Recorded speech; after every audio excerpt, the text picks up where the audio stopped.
સવિશેષ આપણને આનંદ હોય ને એમાંય આપણને આપણા આંગણે જ્યારે લાવો મળતો હોય ત્યારે તો પરમાત્માની ક્યાંક કૃપા હોય તો જ આવું ભગીરથ કાર્ય કરવાની આપણને પ્રેરણા મળતી હોય. અને આમ પણ ભગવાનને માપવાની કોશિશ ન કરવાની હોય, એને તો માણી લેવાનું હોય કે હે કાળિયા ઠાકર તેમને આવો અવસર આપ્યો છે, આવું સદભાગ્ય આપ્યું છે, ત્યારે અમે આવું કાર્ય કરી શકીએ છીએ.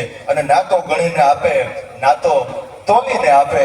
જ્યારે મારો દ્વારકાધીશ રીજે ત્યારે તો એ દિલ ખોલીને આપતો હોય છે. જ્યાં બાપ તારે કરાવો રૂડો અવસર આપો, નકર ઠેકાણા તો ઘણા બધા હોય છે, પણ આપણને જ્યારે આવો અવસર મળતો હોય ત્યારે તાર વિનાનો કે સંતોષનો તમે તોડી શકો, પણ ઓલા મોરના ટોકાને એમ ન તોડી શકો. દાદ બાપુ કહે તાર વિનાનો કે સંતોષનો તમે તોડી શકો, પણ ઓલા મોરના ટોકાને એમ ન તોડી શકો.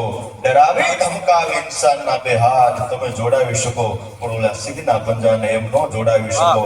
અને શિખરો કંઈક સર કરો અને કીર્તિના સ્તંભ તમે ખોડી શકો, પણ ગામ પાદરમાં એક પણ પાળ્યો એવું ન ખોડી શકો. અને કહેદાદ આભમાંથી કરે એને તો છીપમાં તમે ઝીલી શકો.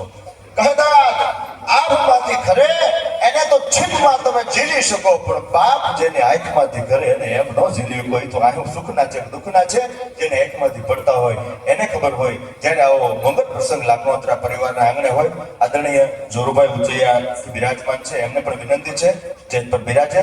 મનુભાઈ દાખલાને પણ વિનંતી છે, અહીંયા મને ખાસ કહ્યું છે એટલે આપ બિરાજો.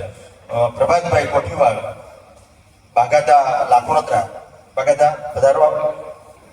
સાથે સાથે બંસીધર સ્ટુડિયોના માલિક અમારે કિશોરભાઈ લાખનોત્રા, તેઓ પણ સ્ટેજ પર પધારો.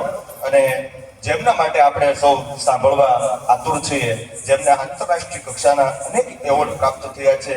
નજીકના સમયમાં પણ એક એવોર્ડ માટે મેં આજે છાપામાં જાહેરાત વાંચી હતી. એવા અમારા સાહિત્ય જગતનો ગૌરવ સૌ આદરપૂર્વક અમે જેમનું દાદા સાહેબ ફાલ્કે એવોર્ડથી આદરણીય માયાતાને જ્યારે નવાજવાનો હોય, અહીંયા જાન લઈને પણ પરમ પૂજ્ય રાજેન્દ્ર બાબુ વધારી ચૂક્યા છે. આપણે તાળીઓના ગણગાટથી બધાને વધારીએ.